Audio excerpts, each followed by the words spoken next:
नमस्कार, मी पंजाब टेक हवामान अभ्यासक मुक्काम पोस्ट गुगळी धामणगाव तालुका चिलू जिल्हा परभणी।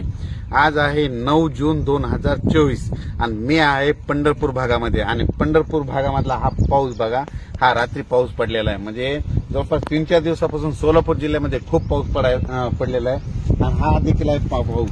म्हणून परत एक अंदाज शेतकऱ्यासाठी देतो।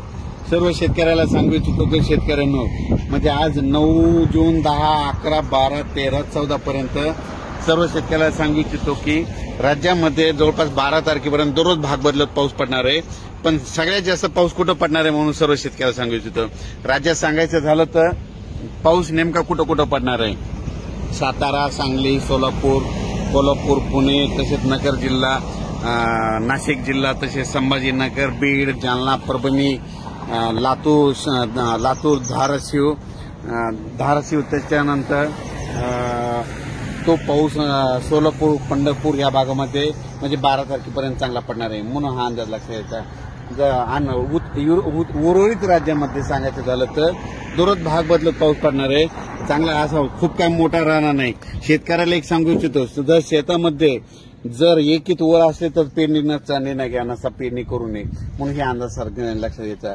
एकंदरीत परिस्थिती बघितली तर राज्यामध्ये 12 तारखेपर्यंत दक्षिण म्हणजे पश्चिम महाराष्ट्र, कोकण पट्टी आणि महाराष्ट्राचा दक्षिणेचा भाग या भागामध्ये सर्व पाऊस चांगला राहणार आहे म्हणून हा अंदाज लक्षात घ्यायचा।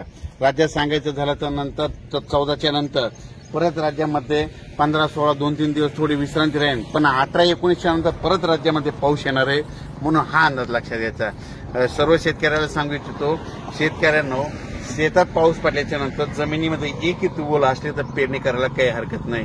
आणि आता ह्या मी ज्या भागात आहे, मी आहे पंढरपूर भागामध्ये, सोलापूर जिल्ह्यामध्ये जवळपास आता म्हणजे आज 9 जून पासून 9, 10, 11, 12 पर्यंत आणखीन निकाडल्या भागामध्ये 2 चांगला वरी नाले वाहतील असा सोलापूर जिल्ह्यात पाऊस पडणार आहे। सांगलीकडे पडणार आहे, साताऱ्याकडे पडणार आहे, पुण्याकडे पडणार आहे, नगरकडे पडणार आहे, बीडकडे पडणार आहे, परभणीकडे पडणार आहे, नांदेडकडे पडणार आहे, लातूरकडे पडणार आहे, धाराशिवकडे पडणार आहे, जळगाव, धुळे, नाशिक भागाकडे पडणार आहे, मुंबईकडे देखील राहणार आहे, कोकणात देखील राहणार आहे म्हणून हा अंदाज लक्षात घ्यायचा।